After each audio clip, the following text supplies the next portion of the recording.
Om Ajnanatimirandasya Jnananjanashalakaya Chakshurunmilitam Yena Tasmai Shri Gurave Namaha. Jaya Sri Krishna Chaitanya Prabhu Nityananda Shri Advaita Gadadara Srivasadi Gaura Bhaktavinda.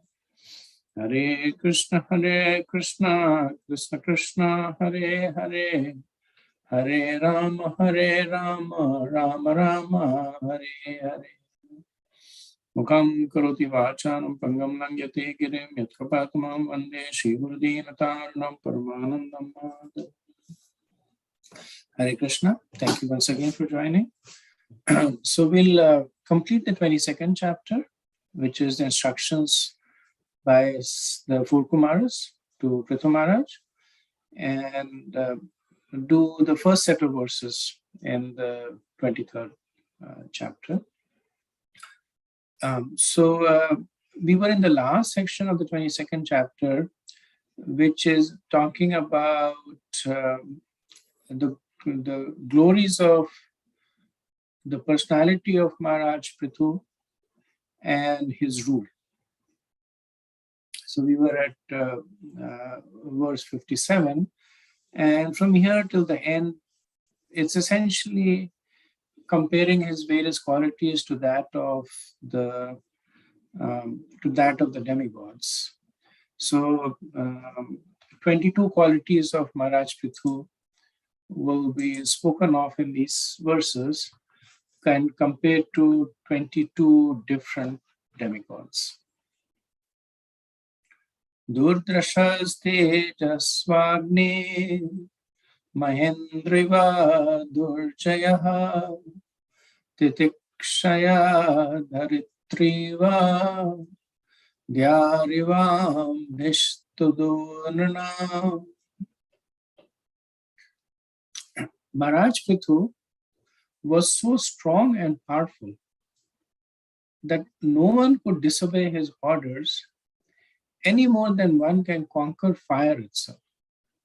He was so strong that he was compared to Indra, the king of heaven, whose power is inseparable. On the other hand, Maharaj Prithu was also as tolerant as the earth. And in fulfilling various desires of human society, he was like heaven himself. So 4 qualities are glorified, and 4 demigods are given as a reference.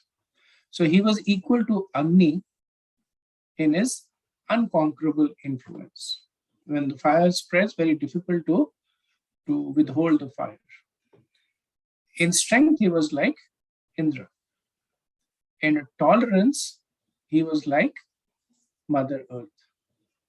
And in fulfilling the desires, he was like heaven. Strictly speaking, heaven is not a demigod, but for the sake of, just because everybody else, the demigod is considered to be like a demigod. So usually when somebody is very powerful and influential, then the person becomes proud and intolerant. But we see that Maharaj Prithu, even though he was like Agni in his influence and Indra like his strength, he was like Mother Earth in his tolerance. And in terms of his power, we see at the beginning of the pastime that how Maharaj Prithu was powerful enough to not only kill Mother Earth, but he also said that I can sustain everybody by my power. Right? Killing is a destructive power, but the most difficult thing to do is sustaining. And it said that creation is difficult and destruction is less difficult, but the most difficult is maintenance. And Maharaj Prithu was saying that I can not only can I destroy you, I can also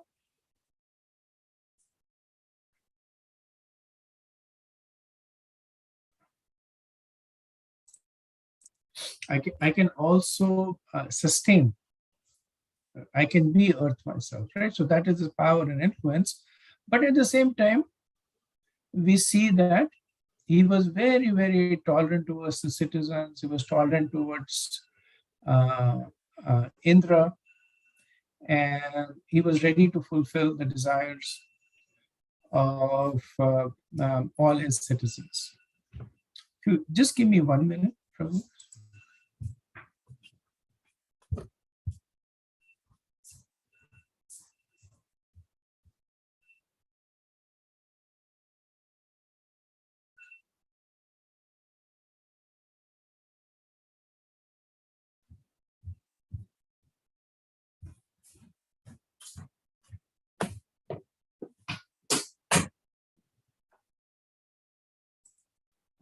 Yeah, I'm back. So such qualities, they can coexist only if they have a spiritual source. Otherwise, difficult for a person who has unconquerable influence, immense strength, to be submissive and tolerant at the same time. So all these qualities, we'll see that they're leading to the 23rd chapter, where the spiritual qualities of Maharaj Prithu will be glorified. Here, the manifestation of his material qualities are being glorified. Okay, verse 58. Varsati sma yatha kamam prajanneva tarpayan samudriva durbodha satvenanchal radiva. Just as rainfall satisfies everyone's desires, Maharaj Prithu used to satisfy everyone. He was like the sea, in that no one could understand his depths. And he was like Meru, the king of hills, in the fixity of his purpose. So Srila Prabhupada says that Maharaj Prithu used to distribute his mercy to suffering humanity. And it was like rainfall after excessive heat. So can anyone remember a prayer that talks about how rainfall, it helps from excessive heat?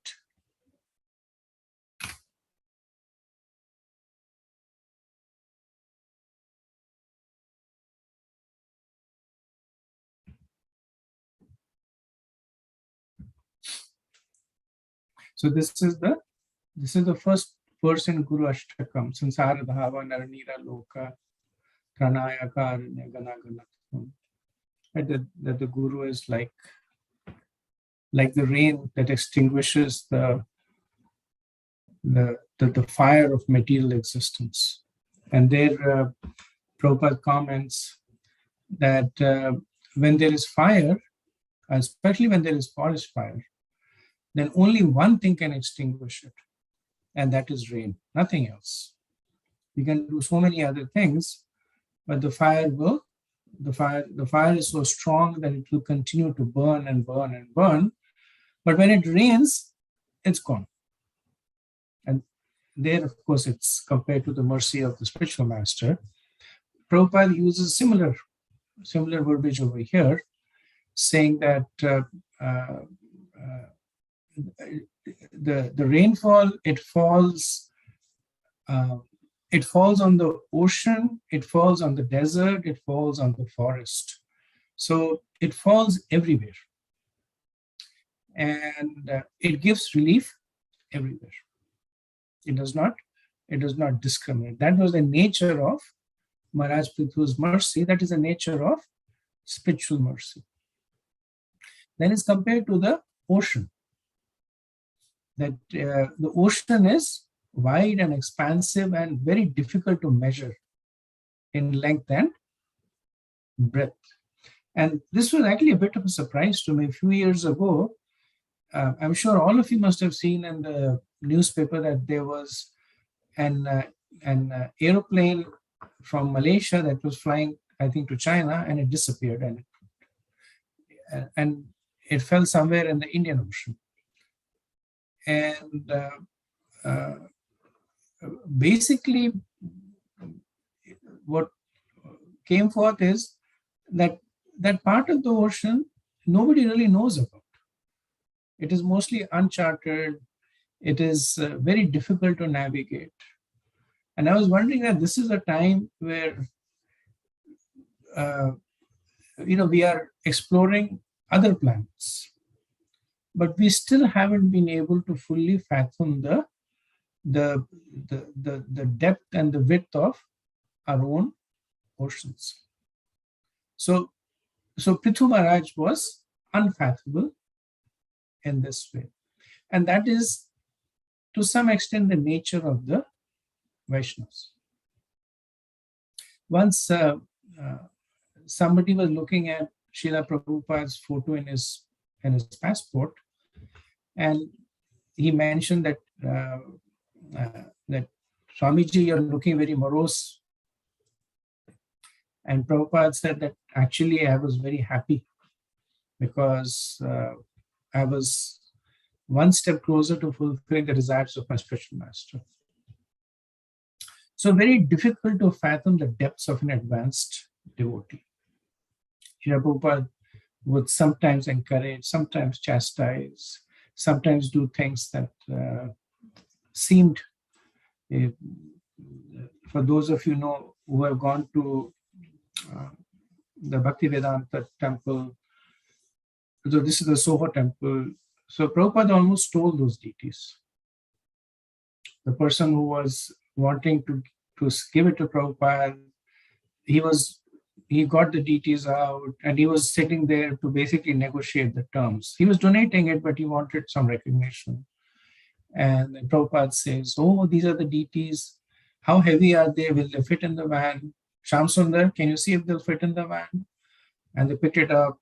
And yeah, they'll fit in the van. Okay. And then this person, he kept saying, okay. He didn't know what was going on. And the next thing you know is Prabhupada is in the van and he's saying, drive, quickly drive. And the person is like waving, trying to stop them. And Prabhupada is driving around with the van. And then when he's a little bit far away, then he says, stop the van. And then he gets out and he gives obeisances to the deities. And he says, thank you for coming. And the disciples were a little surprised. Prabhupada was like, so in his book, what's the title? Shooting Rhinos with the Swami.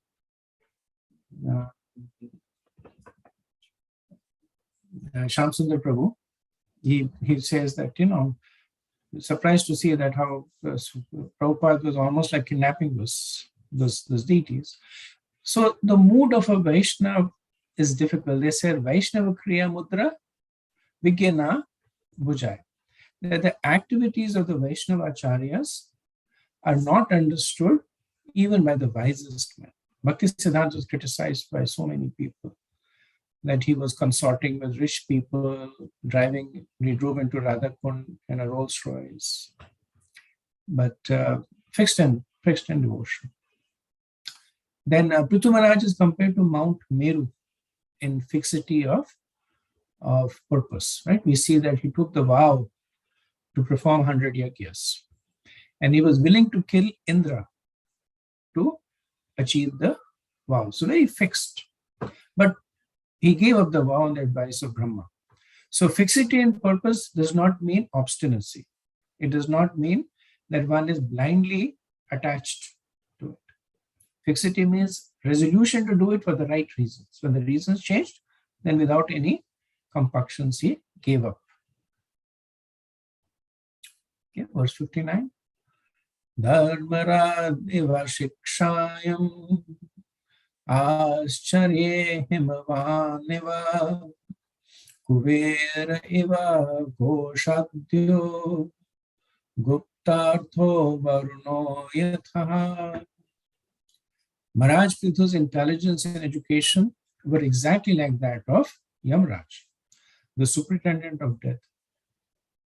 His opulence was compared to the Himalaya mountains, where all the valuable jewels and metals are stocked. He possessed great riches like Kuvera, the treasurer of heavenly planets. And no one could reveal his secrets, for they were like demigod Varunas. So Prabhupada zeroes in on the role of Yamaraj, that um, um, even in current day and times, uh, very difficult for a person to become a judge. They have to be practicing law for many years, have unimpeachable understanding of the legal system, because punishing somebody takes a very high level of intelligence. You should be careful that the punishment is commensurate to the crime, that you do not punish an innocent person, you punish the person appropriately, not too much, not too little. You are fair. So a lot of intelligence. Like Yamaraj is one of the 12 Mahajans. And Prithu Maharaj's intelligence is compared to that of Yamaraj. Then Prabhupada says no one could excel his opulence any more than estimate the stock of minerals and jewels in the Himalaya mountains. So reading it, it looks on the first that it looks a little redundant, that his opulences are like Himalaya mountains and his riches are like that of Kuvera. So one might think they're the same thing, opulence, riches. Why are they compared to different? But Prabhupada explains that Himalaya mountain is full of stocks of minerals and jewels. And the same way, Prithu Maharaj was full of various kinds of opulences. Not just the opulence of being wealthy, but the opulence of being famous, intelligent, and compassionate. So Himalaya mountain has you cannot estimate how many minerals are there, how many jewels are there. You cannot estimate the number of opulences that Prithu Maharaj had. And then in wealth, he is compared to Kuvera, who we know is the treasurer for the Devas. Then Varuna, Prabhupada says that Varuna is omniscient, and since he punishes sins, he is prayed to for forgiveness. He is also the sender of disease and is often associated with Mitra and Indra. So he's associated with Indra because he's one of the Adityas, and he's associated with Mitra. He's associated with Mitra, I believe, because of the fact that he was born along with Mitra from the semen of Agastya Rishi. So in the earlier on in the fourth canto, in the 16th chapter, we see that the professional reciters, they had praised the various qualities of Maharaj Prithu, and there he had rejected, saying that you should not praise these qualities because they have not yet manifested in me.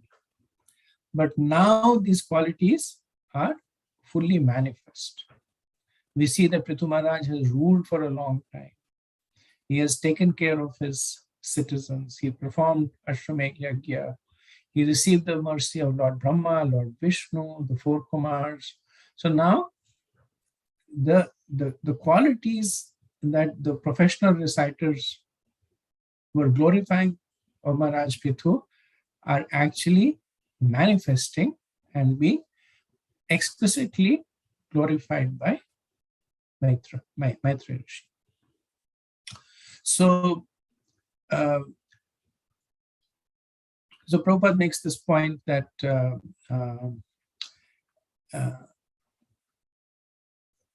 in the Vedic culture, it is not considered uh, to be civilized to show off your opulence. That is Vedic culture. Because when people show off their wealth, then it disturbs the heart of others.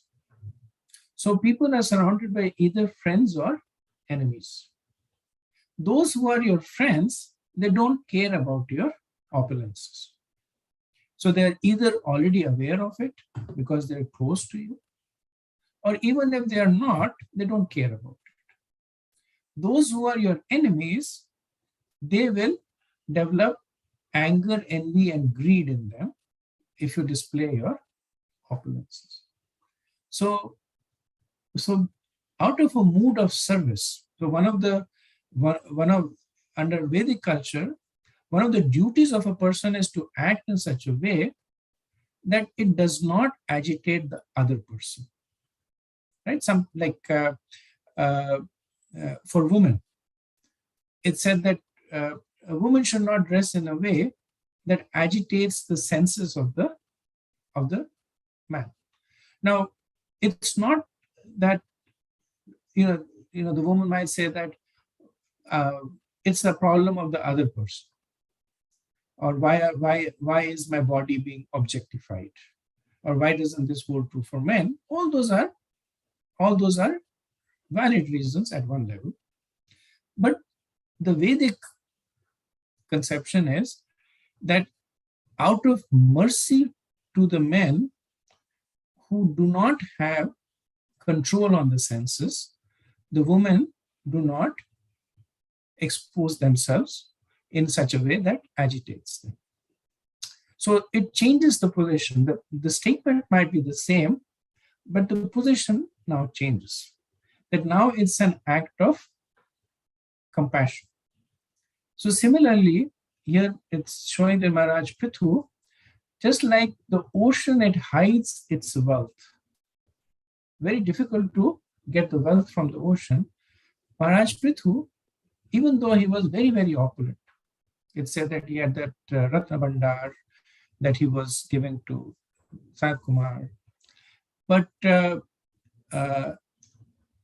he was careful not to show it off, just so as not to agitate the hearts of the other person. Somebody gets envious of him, and because of that, either they commit some crime, or in case of Maharaj Prithu, because he's a devotee, they commit offenses.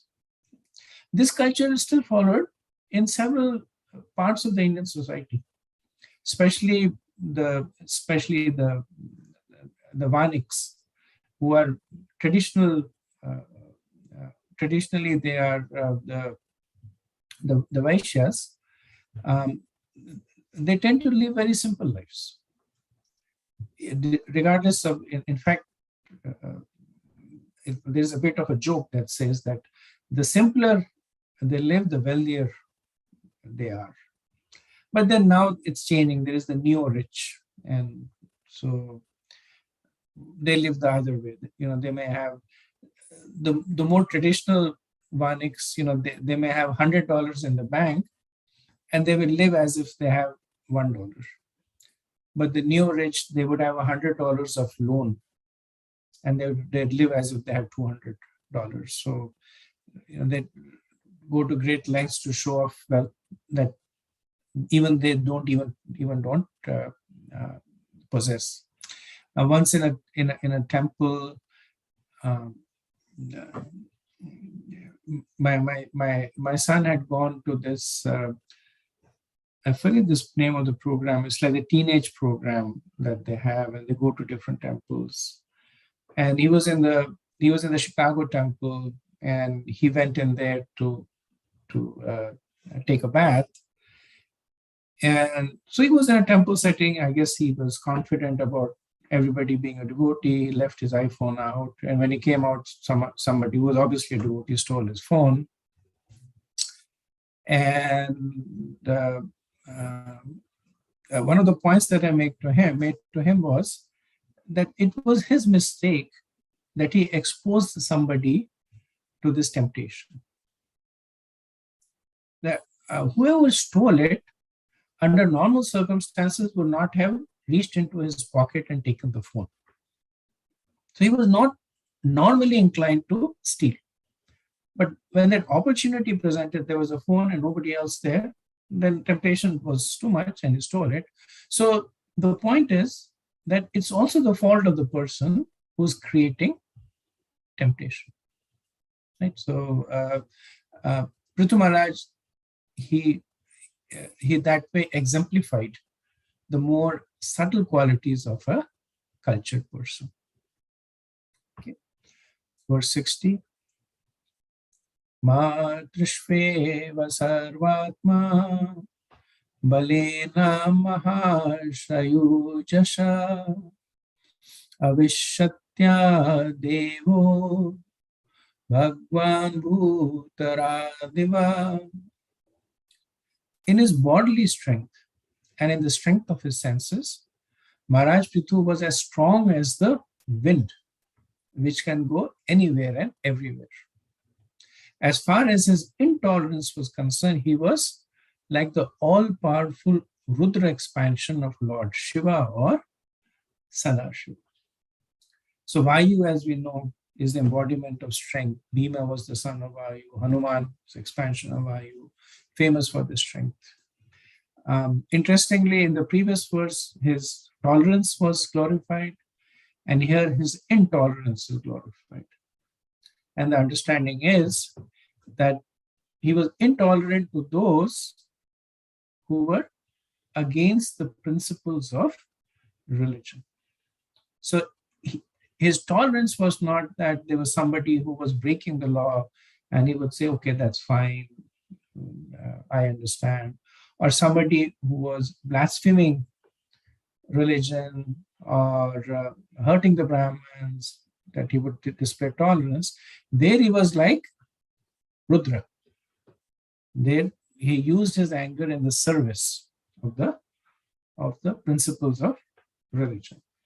So when needed, he was tolerant. When needed, he was intolerant. Verse 62.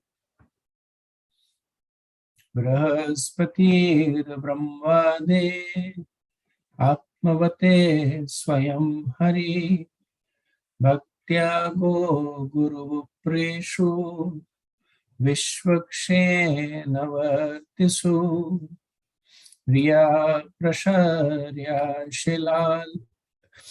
Shilabhya Atmatulya Parodyame. In his personal behavior, Maharaj Prithu exhibited all good qualities. And in spiritual knowledge, he was exactly like Brahaspati. In self-control, he was like the Supreme Personality of Godhead himself. As far as devotional service was concerned, he was a great follower of devotees who were attached to cow protection and the rendering of all services to the spiritual master and the brahmanas. He was perfect in his shyness and in his gentle behavior. And when engaged in some philanthropic activity, he worked as if he were working for his own personal self.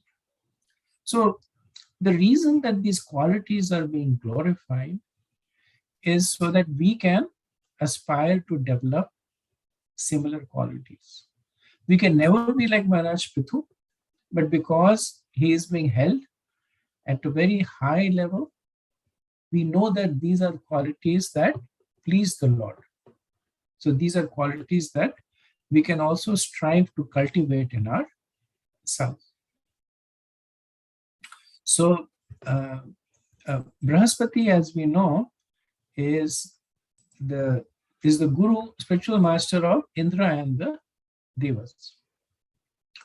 And Prabhupada says that he is a follower of the philosophy known as Brahmavad or Mayavad, which is kind of interesting. It was a bit of a surprise to me that Srila Prabhupada is saying that Brahaspati is a follower of Mayavad. So Brahaspati is also a great logician. We should learn from Maharaj Prithu that a Vaishnava devotee must not only be fixed in the service of Lord, but if required, must be prepared to argue with the impersonalist Mayavadis with all logic and philosophy and defeat the contention that the absolute truth is impersonal.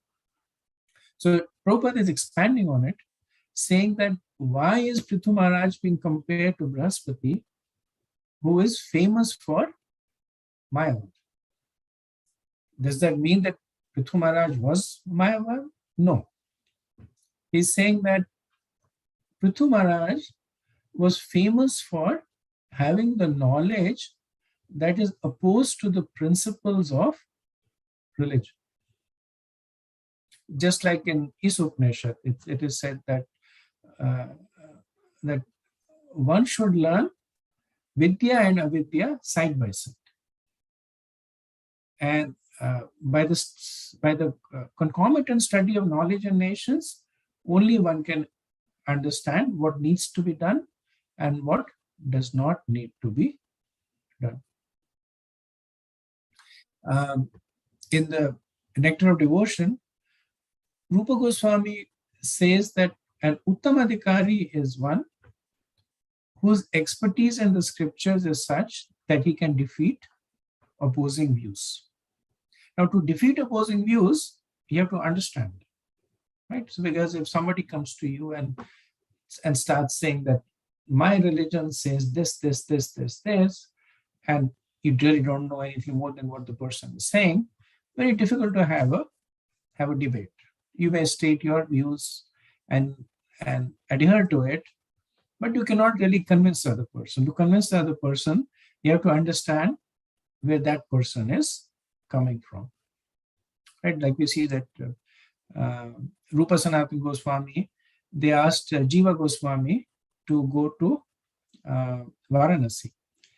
And there, Varanasi is like the headquarters for the Mayavadis.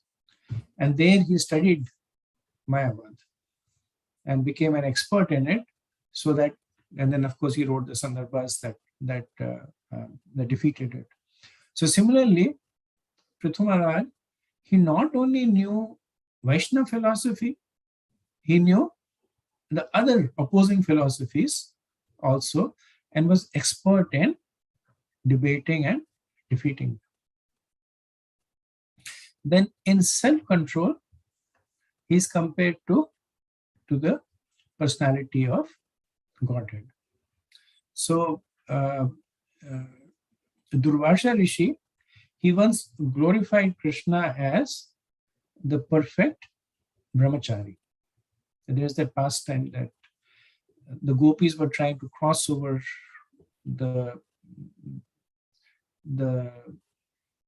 or they were trying to, Durvasha Muni asked them to take a pot filled with holes and fill it with water from Yamuna. And every time they filled it with water, the holes, it leaked.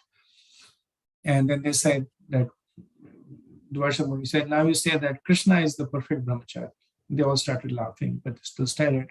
And then the water stopped leaking. So the self-control of the Lord is absolute. And Prithu Maharaj, earlier on we see that Prithu Maharaj was married to Archie. He begot five children.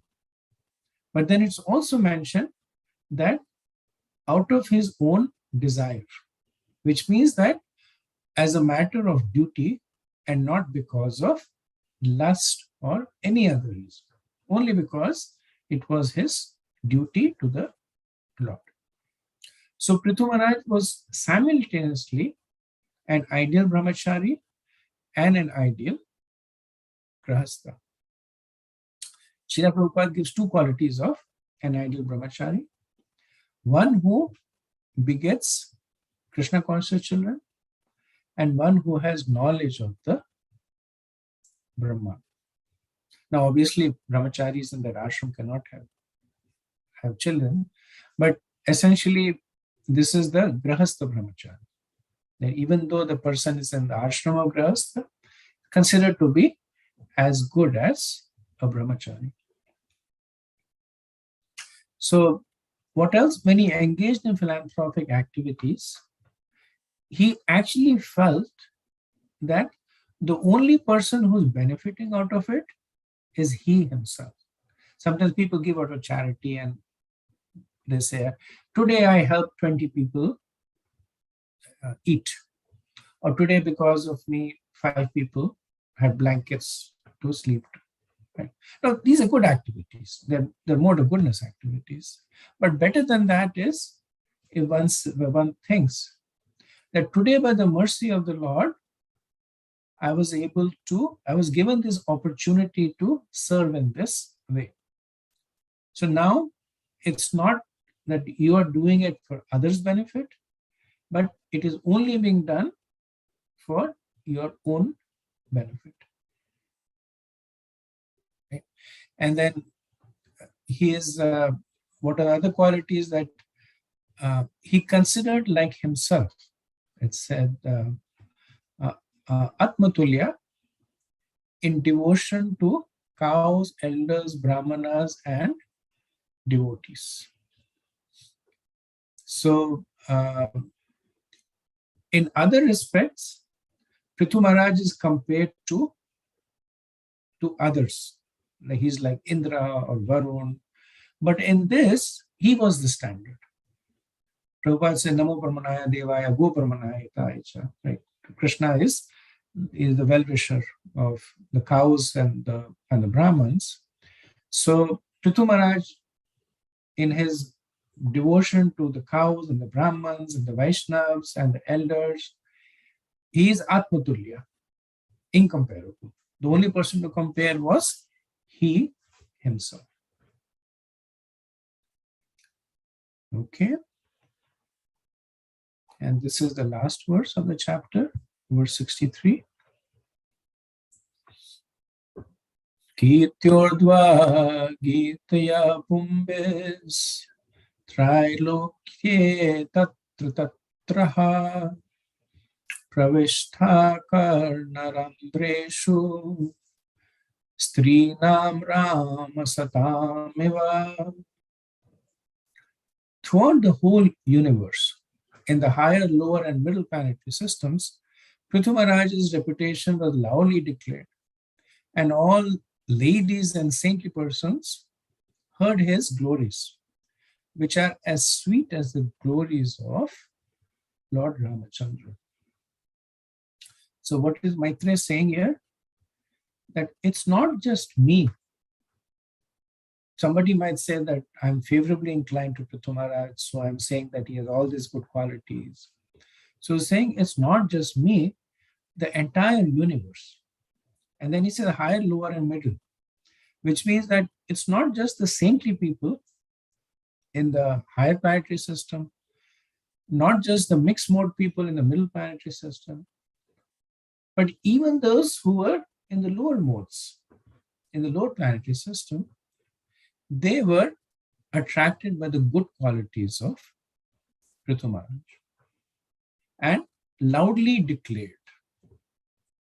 So the nature of a person who is not envious is that he invokes the same non-enviousness in the other person. Right? So I may be very much impressed by somebody, but if I'm envious to the person, I will never declare the person's glory. I may keep it in myself, buried deep in my heart, covered with envy. But Prithu Maharaj's reputation was loudly declared because he invoked this kind of non-envy in the other person also. So they had no compunctions in discussing amongst one another.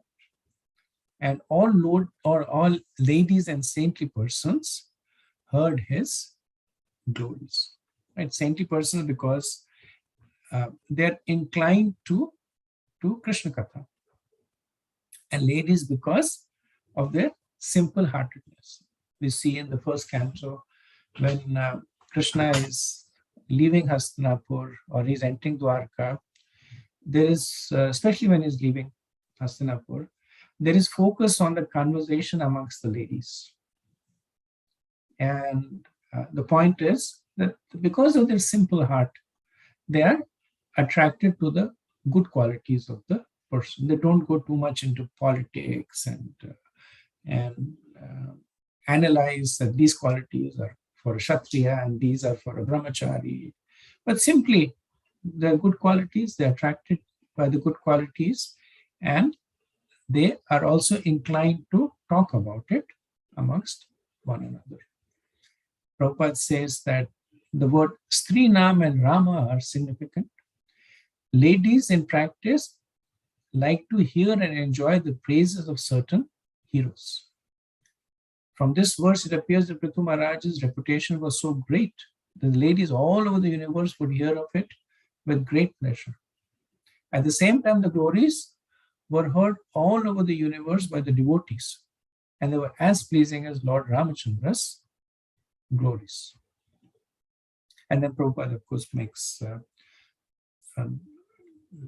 a reference to the fact that there was recently a political party in India named Ramarajya Party, which wanted to establish a kingdom resembling the kingdom of Ram. So he said that even to this day, people are so attracted by the qualities of Lord Ram that they want Ram Raj.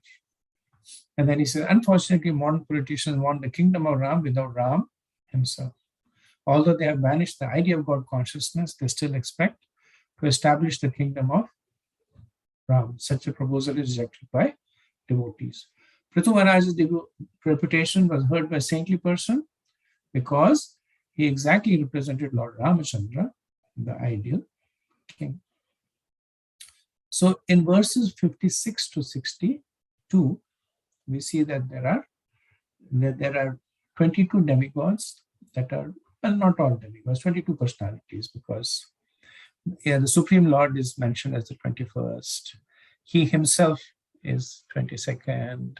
So, but predominantly demigods like Sun, Moon, etc. I have a table compiled that I'll send to Prabhu, and he can share with you. So this is essentially the end of the 22nd chapter, and I'll pause over here and see if we have comments. Hare Krishna, Prajji. Prajji, my question is based on like Monday's class and today's class combined. So Monday we were talking about Virakti and Vairagya, right? And today also, like, you're giving that example of, like, if there is about temptations. So even I was thinking in that same way that if there is no temptation, then it's easy to feel that you have virakti. Or if I've not experienced something, then it's like, say for example, if I've never tasted alcohol, then I don't really know what it tastes like, and I can just say that I don't have any attraction for that. So so basically, can you explain virakti a little bit more, especially like if somebody doesn't have an experience of that particular thing? So yeah, thank you. That's a good question. My understanding of the difference between virakti and vairagya is that, I think the example that you were giving is that of alcohol. So let's assume that I have an addiction to alcohol, and then for spiritual reasons or whatever reasons, I give up alcohol, and I stop keeping alcohol in my house. I stop going to places where they sell alcohol or drink alcohol. So that's a form of renunciation, that I've renounced the object of the senses. That's considered to be vairagya. Virakti is that I continue to be surrounded by alcohol, but it does not affect me in any way. It's a little higher level of understanding that of renunciation, that the senses are so much under control that even when the objects are present, they do not engage with them. One of the explanations of virakti is given by Rupa Goswami as a symptom of bhava bhakti. that when one is so much absorbed in serving Krishna with the senses, that they don't have time to engage with others. So even though the person may be fully surrounded by anything else, the senses are not the senses are not engaged. The point that you're making is that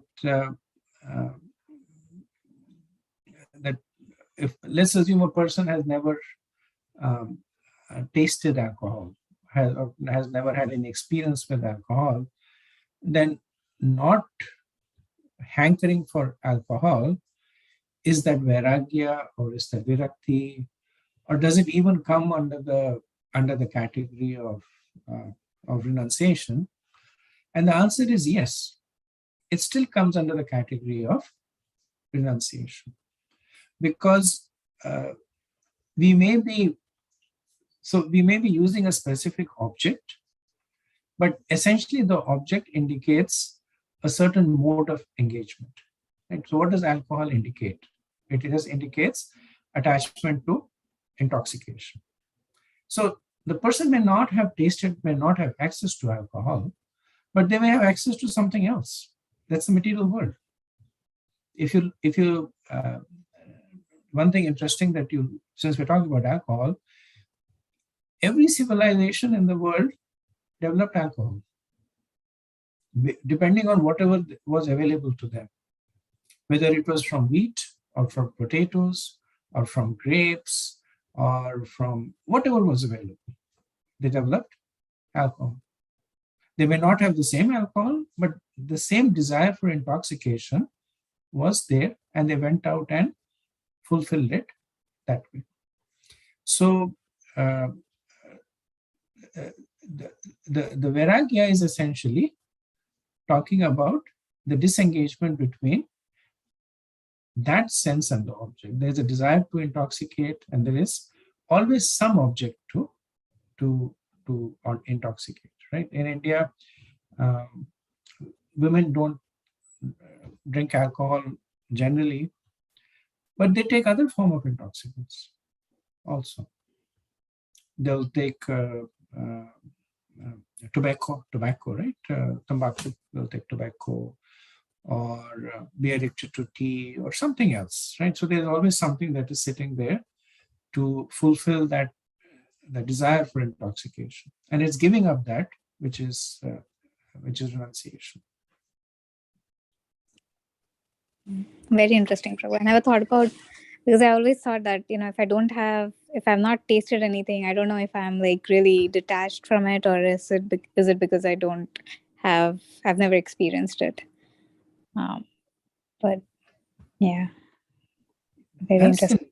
That's the nature of this world, that one will get, for the most part, what the hankering is. There is somebody sitting there, is something sitting there to fulfill that hankering. And since we were talking about women in general, so US may be a little different, but as I was saying, that not many women drink alcohol in India, right? Not because they don't have access to alcohol, but because they have better sense control. So you might say that you don't have access to alcohol, but I can bet you that you always had access to alcohol, even in India. But because of cultural, whatever reason, better sense control, the engagement is not there. So one way or the other, the material world has some object or the other that is willing to engage your senses. And the fact that you're not engaging is testimony to your ability to control that sense. Thank you, Ravi. Thank you. Good question. Hare Krishna, Prabhu, about the temptation. I've read somewhere, like Srila Prabhupada said, that to keep something under lock is not to keep the thief away, because if a thief want to break in, they will break in. But it's the purpose of the lock is to keep the honest people honest. Yeah, that's very interesting. True. Yeah. I noticed that I skipped a verse, and there was no purport or explanation on that. I think that's why I skipped it. But let me read it just for the sake of completeness.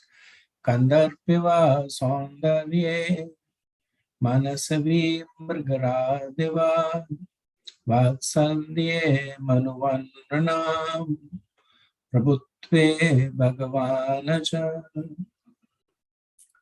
In his bodily beauty, he was like just like Cupid, and in his thoughtfulness, he was like a lion. In his affection, he was just like Swambhavuman, and in his ability to control, he was like Brahma. So, not sure, but lions are like considered to be thoughtful.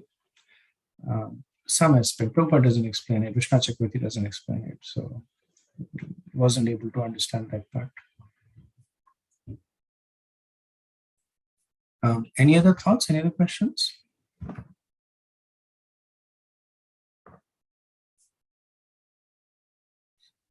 Okay, so then we'll end the 22nd chapter with a quick review of it.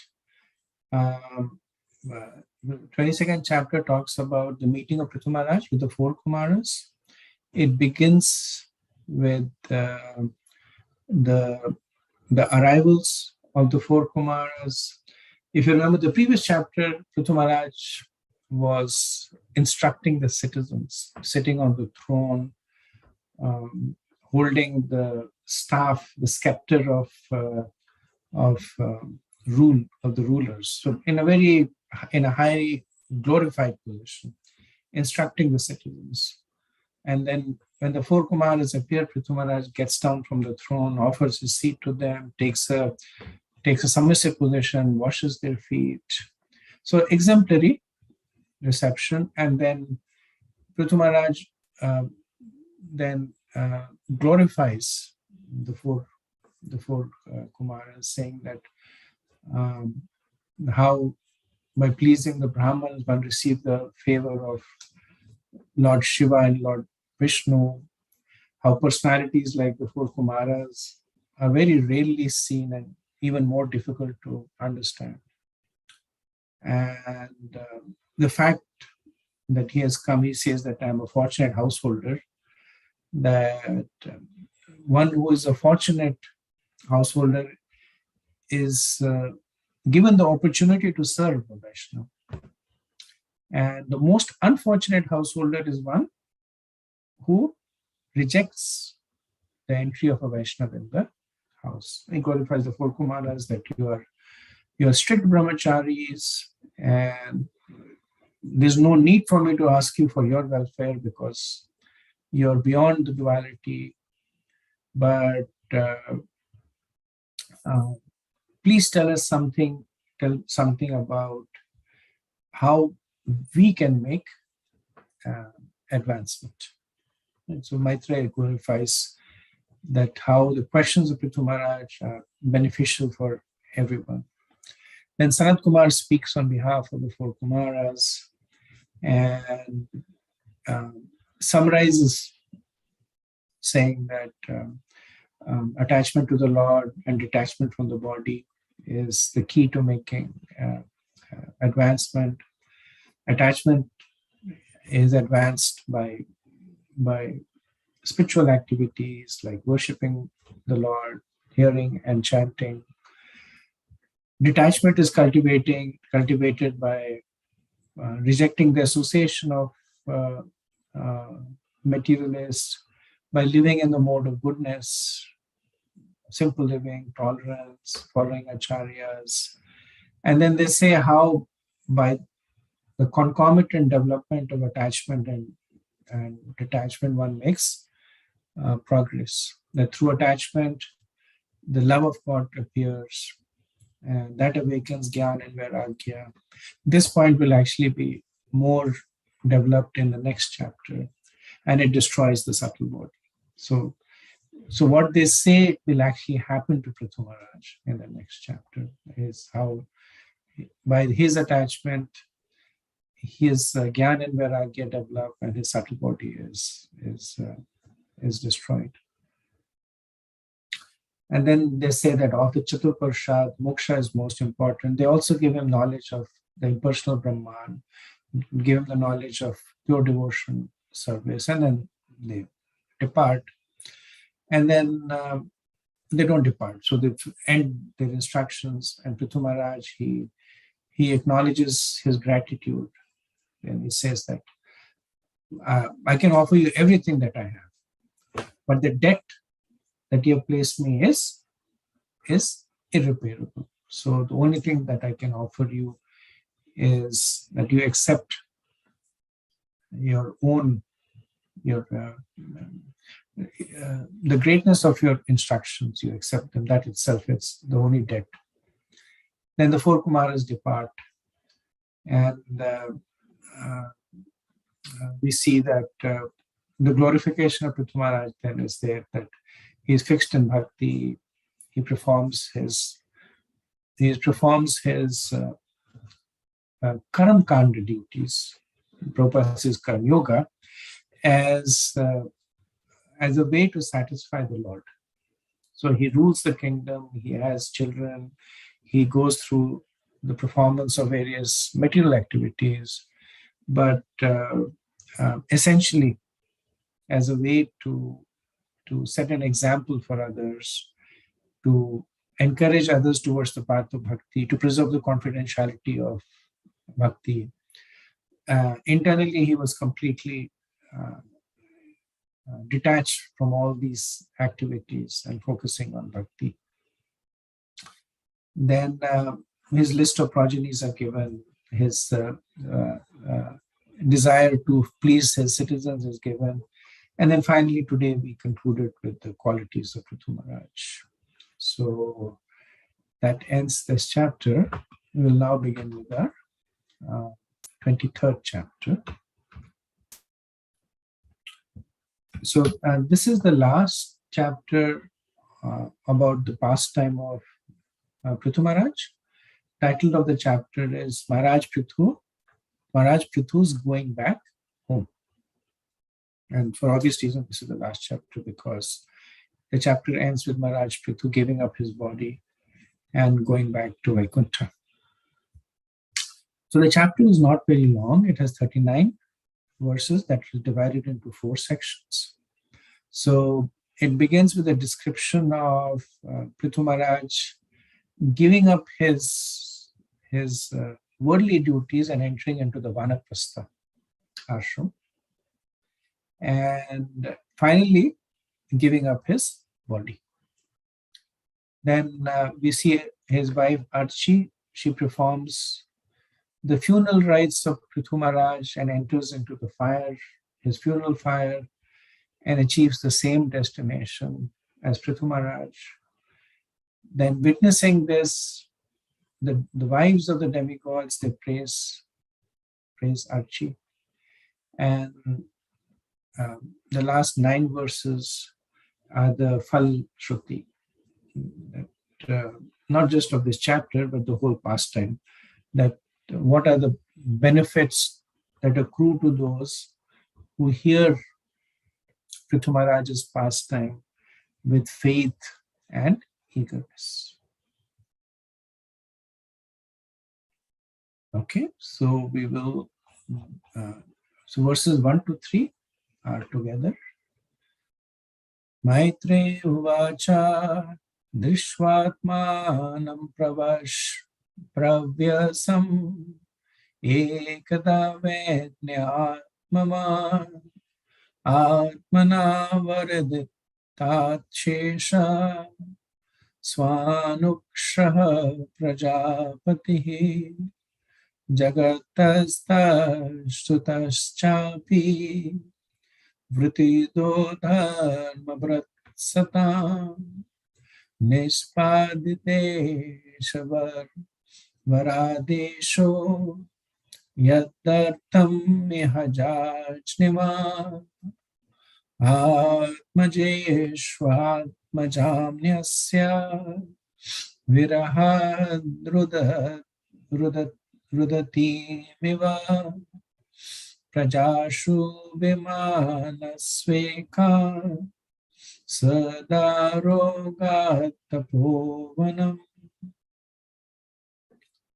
At the last stage of his life, when Maharaj Prithu saw himself getting old, the great soul who was king of the world divided whatever opulence he had accumulated amongst all kinds of living entities, moving and non-moving.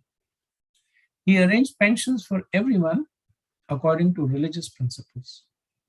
And after executing the orders of the Supreme Personality of Godhead, in complete coordination with him, he dedicated his sons unto the earth, which was considered to be his daughter. Then Maharaj Prithu left the presence of his citizens, who were almost lamenting and crying from feeling separation from the king. And he went to the forest alone with his wife to perform austerities. So in this chapter, we'll see that Prithu Maharaj goes to the forest to practice austerities. There he worships the Lord and finally gives up the planet of the earth planet, and along with his wife goes to Vaikuntha. So Vishnuvat Chakravarti Thakur says that Prithu Maharaj, out of humility, thinks that he is not qualified to return back to Godhead since he has not done any service to the Lord. So he says that, let me take Vanaprastha. I will perform austerities like my ancestor Dhruva. So this is essentially the humility of Prithu Maharaj. Because from early description, we know that Prithu Maharaj was a Jivan Mukta.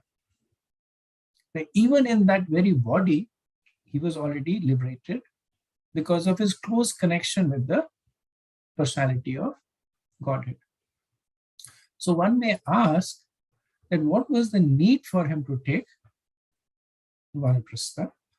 Two reasons are given. One is the same reason for which he was performing Karma Yoga, in order to set an example to others.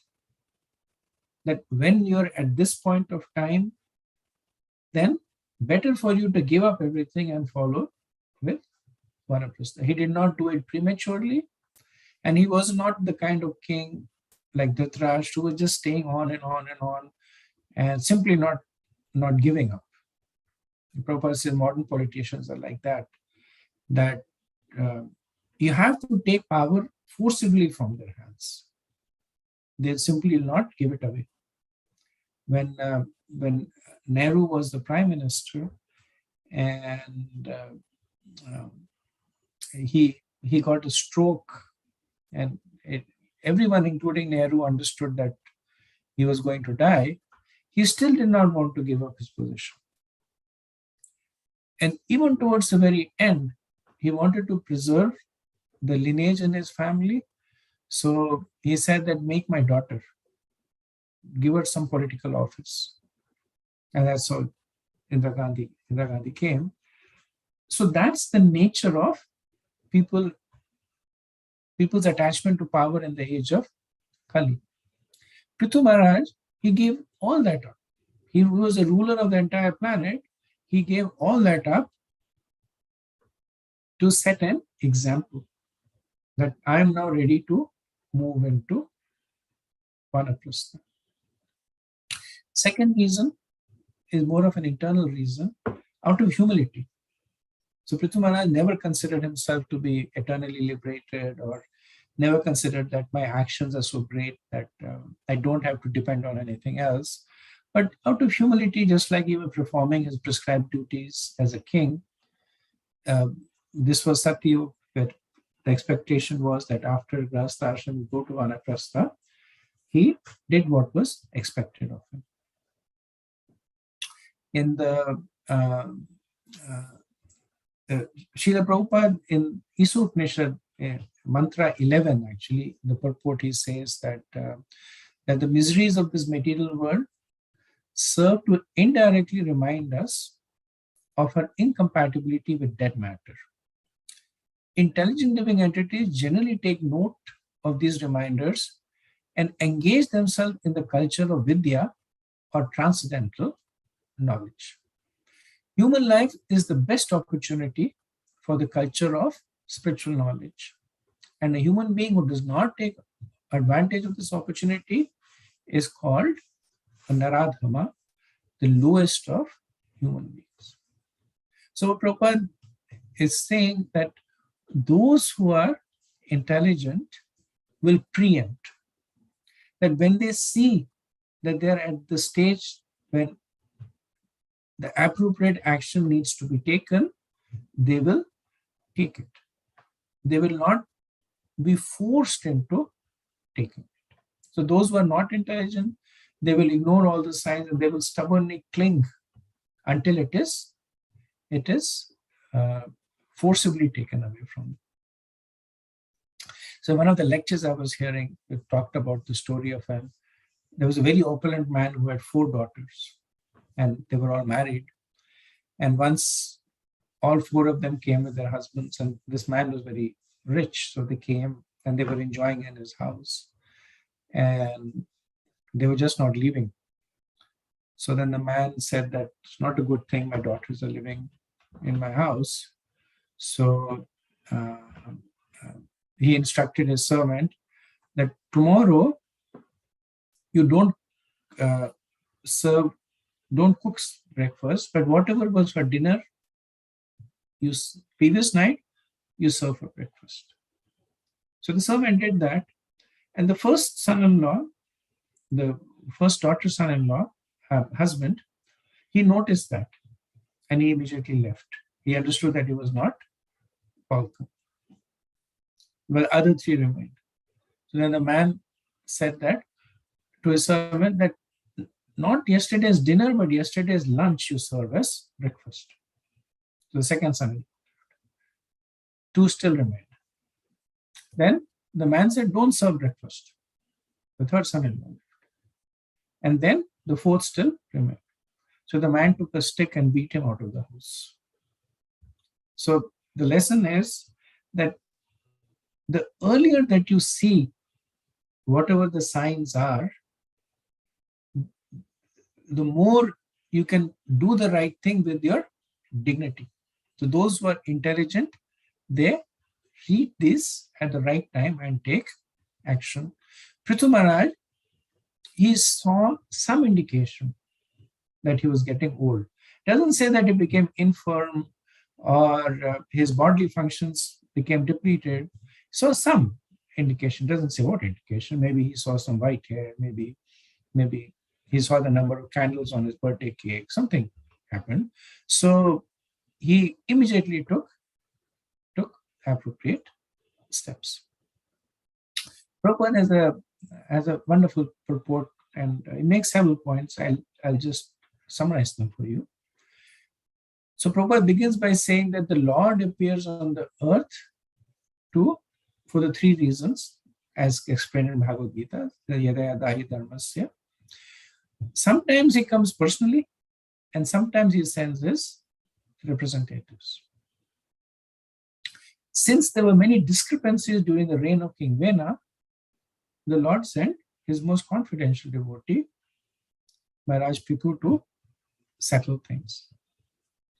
So Maharaj Prithu settled it. So he was exemplary in reversing all the negativities that King Vena had introduced and establishing proper rule. So he was exemplary in his administration as a king, and now he is exemplary in his return. Then Prabhupada says that according to the Vedic principles, when retiring from family life, one can take his wife with him. But a husband and a wife are considered to be one unit. Thus, they can both combinedly perform austerities for liberation. So, as a Shakti Vesh avatar, Prithu Maharaj had actually come from Vaikuntha. And he was certain to go back to Vaikuntha.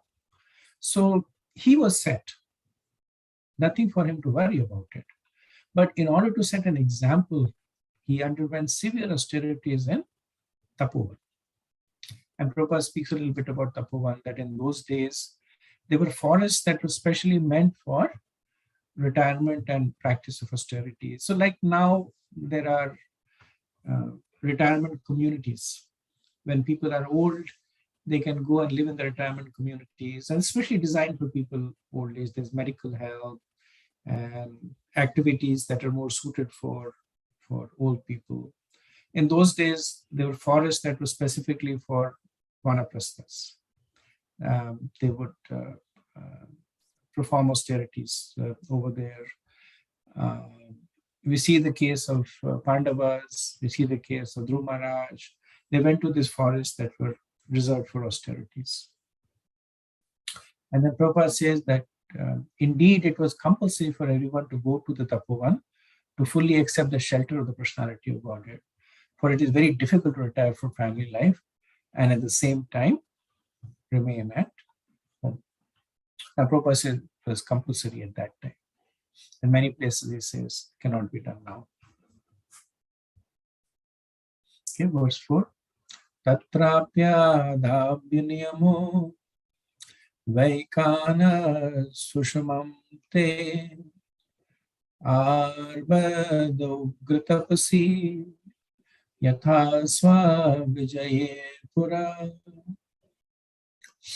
After retiring from family life, Maharaj Prithu strictly followed the regulations of retired life and underwent severe austerities in the forest. He engaged in these activities as seriously as he had formerly engaged in leading the government and conquering everyone. So just like he was an exemplary householder performing Karma Yoga, Prithu became an exemplary Vanaprastha performing Tapa. Prabhupada says that in this stage, in Vanaprastha, austerity is strongly recommended because Vanaprastha comes after Grahastha. And the life of a Grahastha is one of sense gratification.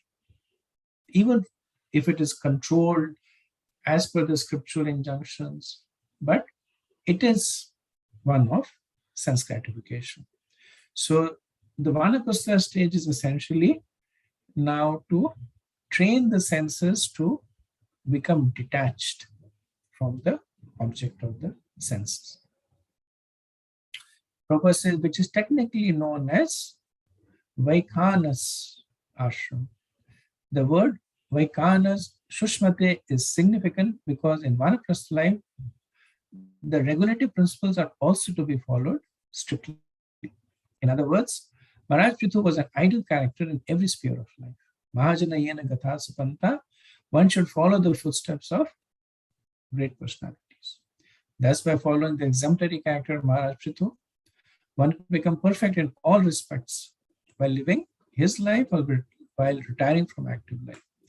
Thus, after giving up his body, one can become liberated and go back to Godhead. So Prabhupada is revealing why this pastime has been given.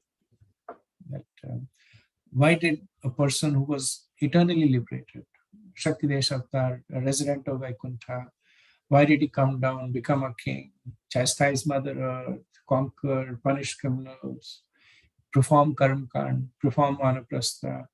Because by following in his footsteps, we can also become perfect like him. Verse 5. Kandamula falahara shushka parna shanaha kvachit abhaksha katichit paksha vayu bhakshas tataha param. In the Tapovan, Maharaj Prithu sometimes ate the trunks and roots of trees. Sometimes he ate fruit and dried leaves. And for some weeks, he drank only water. Finally, he lived simply by breathing air. So this is very similar to what we, if you remember when the austerities of Dhruva Maharaj were described, that first he ate a little bit, then he ate dried leaves, then he ate once in 3 days, once in 9 days. He finally gave up eating, he only drank water, and then only he was only breathing, and then even breathing, he stopped breathing. He would breathe only once in so many days.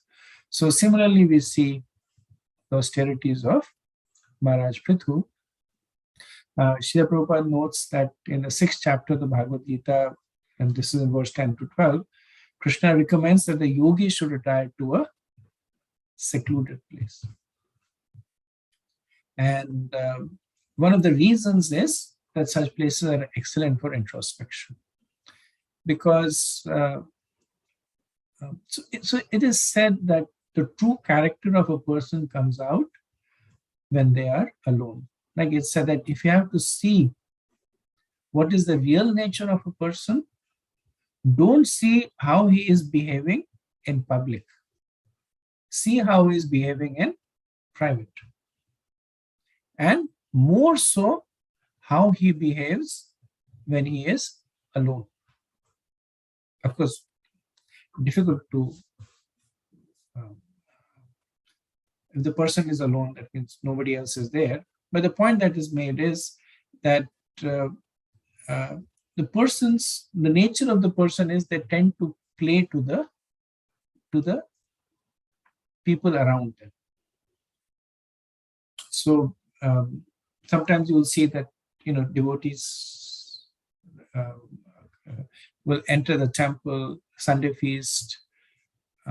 There's a crowd of people, and they will come and they'll give obeisances to all the deities and take Sharanam. And other time they might come and there's nobody in the temple, and they might just fold their hands or not give the obeisance. So it's just that it's not that there's hypocrisy there. It's just the nature of people that when they are in the public eye, they tend to be more exemplary. The desire is there, which is good, but the real nature of the person comes through in the behavior of the person when he's all alone. Prithu Maharaj is glorified. Then in Vanaprastha, he's all alone. Technically, Archie is with him, but she's his wife. He's all alone, and he's following the practices with the same commitment and enthusiasm as he was performing when the whole kingdom was looking at him. Right, the whole kingdom looks at the king. He was at the center of millions and millions of people. Every move was being watched. From there, he goes to the point that he's all alone. But his commitment and his enthusiasm remains the same. It's quality of a Mahapurusha. Then the point also is made, Prabhupada says that why is the austerity of not eating being glorified? Because the austerities begin with that of the tongue and the belly. The point made in the NOI verse 1, and later on Atyahara Prayashchascha. So the Rupa Goswami, he warns against eating too much endeavor, so Prabhupada says they're against the principles of spiritual life. So Prithu Maharaj began to limit his eating to next to nothing. We also see that even advanced personality, there needs to be some progression.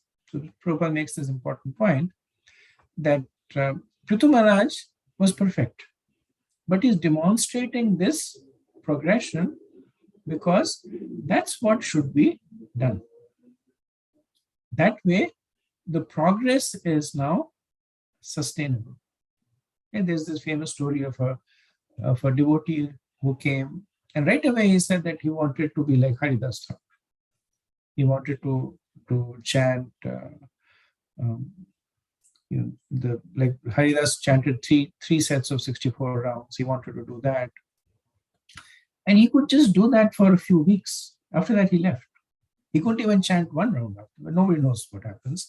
But one can understand that he could not even chant one round because he simply jumped.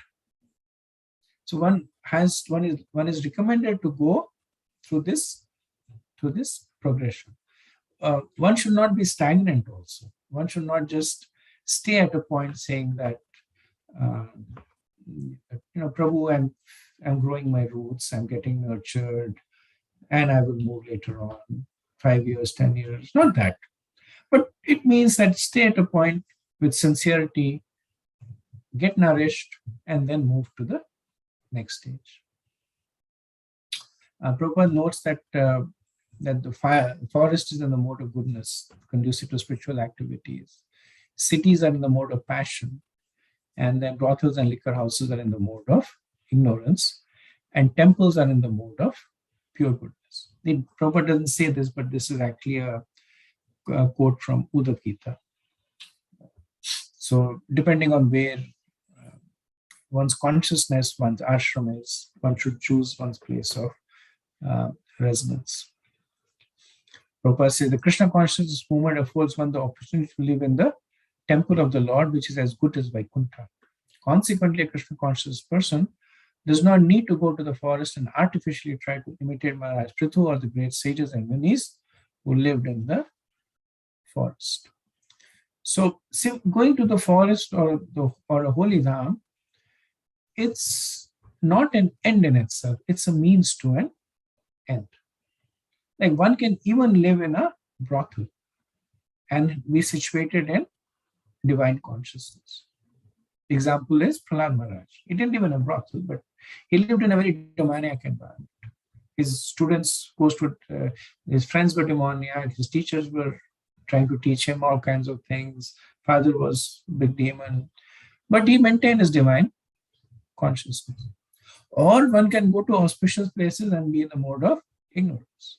Like we see the example of Hiranyakashipu.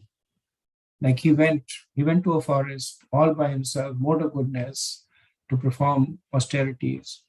And then basically he says that I need to find out, tell me how to become the greatest demon. So the internal is always more powerful than the external. But the point Prabhupada is making is that we should take all the help that can be given to us. That if one goes and lives in a holy dham, one is naturally inclined to be in the mode of, be in a devotional mood. But if one is going to live in a holy dham and say that just because of my residence in holy dham, I have made spiritual advancement, that person will not be able to make any real advancements. Okay, I'll do one more verse and then after that we'll pause for discussion. Grisme panj tapaviro varshasva sarasan munihi akanthamagnaha shishire udke standile shayaha. Following the principles of forest living and the footsteps of great sages and munis, Prithu Maharaj accepted 5 kinds of heating processes during the summer season, exposed himself to torrents of rain in the rainy season, and in the winter, stood in water up to his neck. He also used to simply lie down on the floor to sleep. So these are the austerities that are typically executed by Gyanis and Yogis who are unable to accept the process of bhakti. So they perform these severe austerities as a way to develop sense control and be purified of material contamination. Prabhupada says Panchtapa refers to the 5 kinds of heating processes. One sits within a circle of fire with flames burning from 4 sides and the sun blazing directly overhead. This is one kind of Panchtap recommended for austerity. Similarly, in the rainy season, one is enjoined to expose himself to torrents of rain and in winter to sit in cold water up to the neck. As far as bedding is concerned, ascetic should be content with simply lying on the floor. The purpose of undergoing such severe austerities is to become a devotee of the personality of Godhead, as is explained in the next verse. So we'll see this sense of duality emerging in the chapter, that the activities of Prithu Maharaj seem to be those that are more in line with the Gyanis and the Yogis, whereas he himself is an exalted devotee of the Lord. And as will be explained later on, that the activities are categorized by the intent. So the intent of Prithu Maharaj was to please the Lord. Whether he was pleasing the Lord by showing his own humility, that I have no qualifications, so I have to take shelter of this process. Whether he was pleasing the Lord by setting an example to others, or whether he was factually trying to purify himself. In all three situations, his intent was to please the Lord. So even those these activities look as if they are done by the Gyanis and the Yogis, they come under the category of bhakti because of the intent of the performer. Okay, so I'll pause here and see if there's any discussion.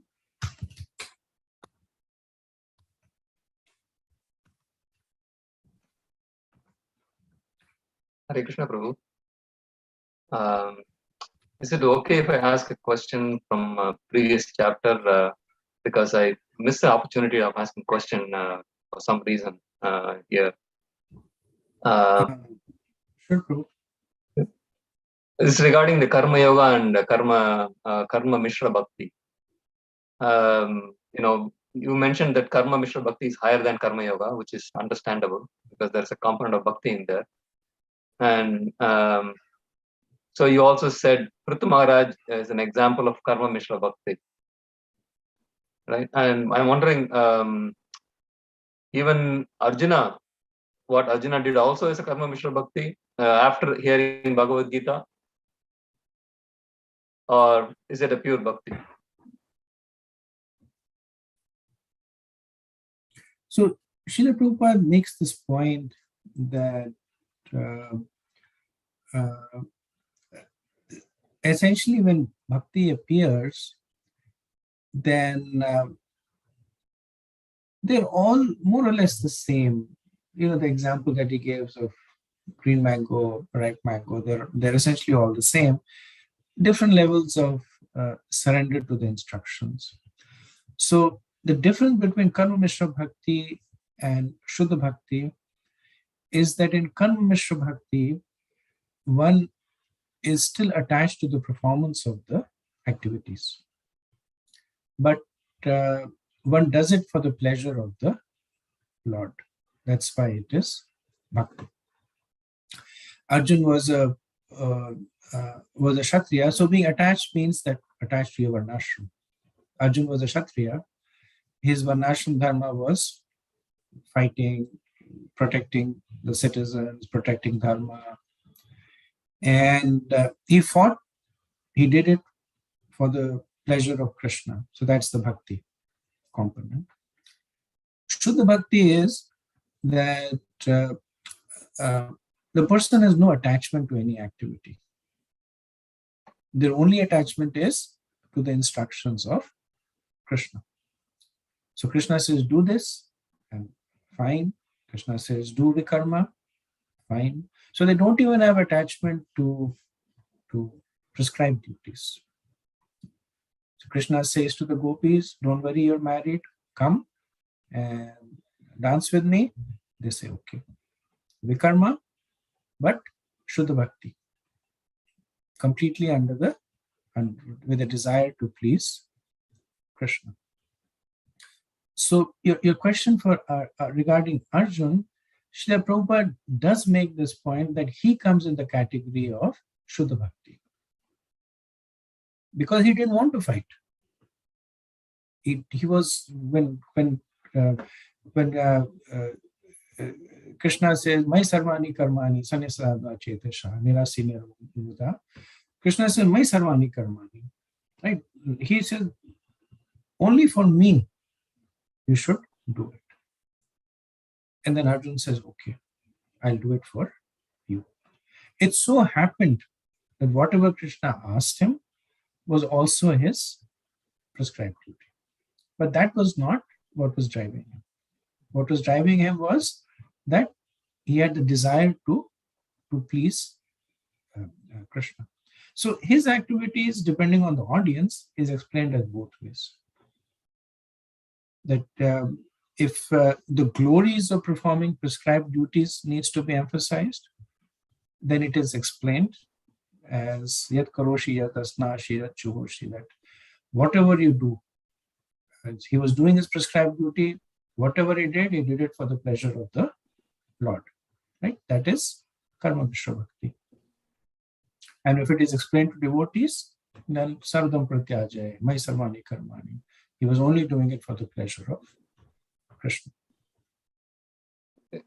It's also true that he was even following some of the unethical means in the battlefield as per the instruction of Krishna, right? When Karna didn't have anything, any weapon, he asked him to shoot, he shoot the arrow. Same with Bhishma Dev. So those are all not actually Kshatriya Dharma. It's against the Dharma, but still he did it because of that. So yeah, so it just makes sense. You're right, Prabhu. Thank you. Thank you, bro. Thank you very much.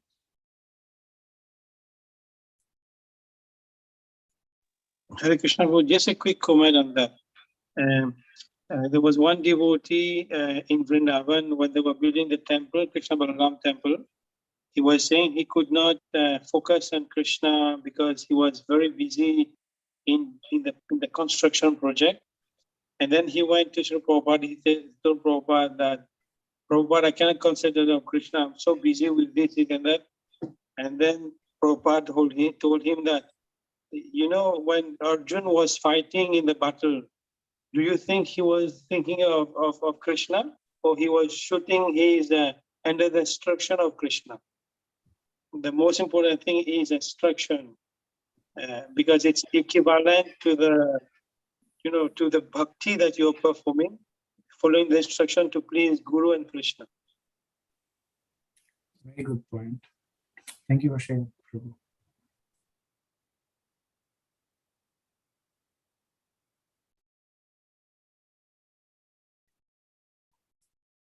Okay, there are no more comments. We'll stop. Vanchakalpatarubhyascha kripa sindhubhya eva cha patitanam pavanebhyo vaishnavebhyo namo namaha. Anant Koti Vaishnavind ki jai, Srila Prabhupada ki jai, Thai Gaur Premanande. Hare Hare Krishna.